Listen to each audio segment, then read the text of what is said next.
Hello everyone and welcome back.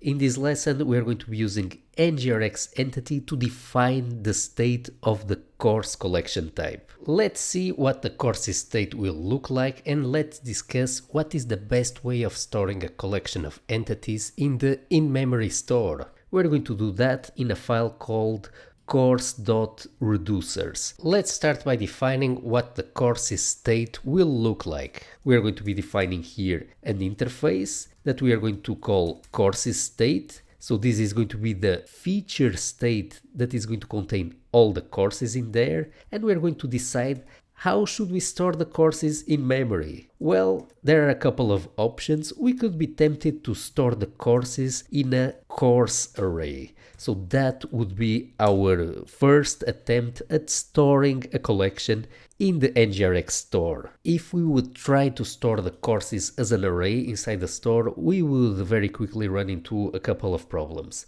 First of all, what if we have a large number of courses and we want to do a lookup by ID? This means that we would have to loop through the whole course collection, and that would be potentially inefficient depending on the size of the collection. Another thing is, what if we want to do common operations such as add a course in the middle of the collection, add a course to the end, delete only a part of the collection, or even update an item. If we want to update an item, again, we need to search through the whole collection looking for a course with a given ID. So this way of storing data in the store is not ideal. It generates a lot of boilerplate in our reducers and it's potentially inefficient for large collections. Also, what if we have here in the future, as we will have later in the course, a lessons property? If we would store this also as a lesson array, we would have to write the same reducer logic for doing these very common collection related operations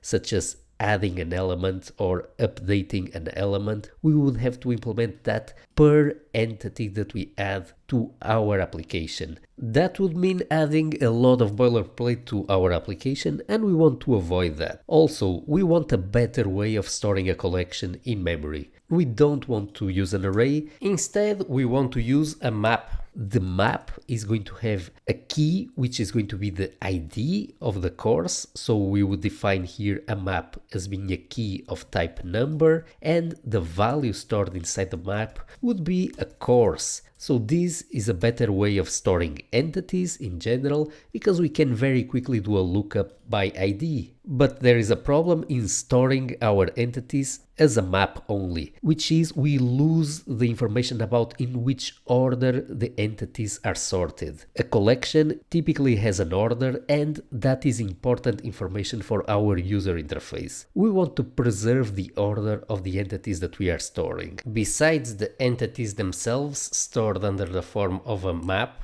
we also need to store the entity order under the form of a separate array. This would then be an array of numbers, and each entry in this array would be the ID of a given course. So with this, we would store an entity in an optimal way that allows us to quickly look up an entity by its identifier without losing the information about the order of the collection. This means that in our reducers, in certain operations such as adding an entity to the collection, we would have to populate both the entities property and the order property. And of course, if we would have here an other entity, such as for example the lessons entity, we would have to define here a similar type for storing the lessons. As we can see, this would be very repetitive. We would need to define this for every single model of our application, and we want to avoid that.